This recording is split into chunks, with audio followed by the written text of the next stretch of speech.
What's up, Tech Gang? Stefan here from TechRight, and I got a ton of questions on the Moto G Stylus, so I'm going to be answering all of those questions in this video. Let's go ahead and start this video.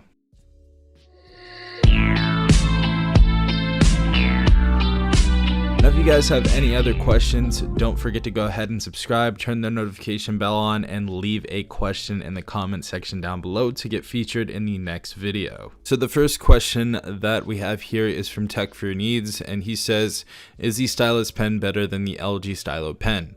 And the easy answer is yes. The Moto G Stylus pen is definitely much more premium than the LG Stylo 5 or any other pen from the LG Stylo series, to be quite honest. Very premium, very heavy. It feels like it's made out of titanium, very nice feeling as well, and we have that rubber tip right there. Another thing I love about this pen is it fits flush to the right side of the body, and you can take it out with your nail like this. Second question I have is from Christopher. And he says, TechRight, where's the second speaker that makes this phone have stereo speakers? So the first speaker is obviously going to be at the bottom of the phone, as you guys can see right there, bottom right side.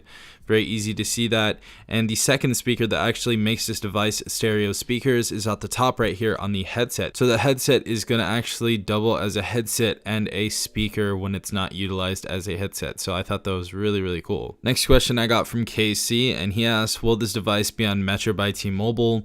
And honestly, yes, I feel like this device will definitely be on Metro by T-Mobile and will probably replace LG's Stylo line.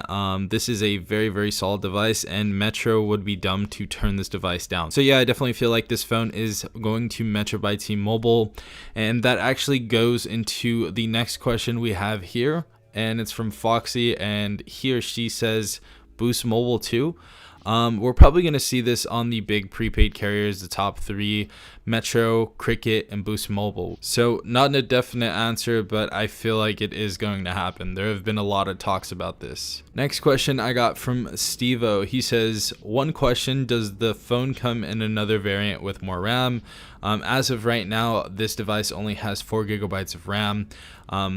There isn't any other variant that I know of, but if there is one, I'm definitely going to come out with another video on it. And this device so far, as far as gaming goes, has been great with the 665 Snapdragon processor and the 4 GB of RAM inside. Next question, we have Hector Sanchez. He says, good video, and how much is that phone? So this device is actually $250 when you go to Google Fi. So if you activate it with Google Fi, this phone is going to be only $249 or $10.38 a month. If you guys get this from Best Buy, they do give you $50 off with activation, but if you don't activate it, it's going to be the original price of $299 for an unlocked example. Next question, David asks, does it have fast charge? This is going to be a standard 10-watt charging as far as this phone goes. This does not have fast charging in this device, so for anybody who wants that, I am sorry, but this does last a while, and it is pretty big at 4,000 milliamps. But yeah, that is all the questions I had in this video. If you did enjoy it, please leave a like down below, as well as subscribing if you're not part of the Tech Gang already. And if you guys have any more questions, I might make a part 2 depending on how good this video does. So definitely go ahead and leave more comments in the comment section down below. This has been Stefan from TechRight. Peace out, Tech Gang.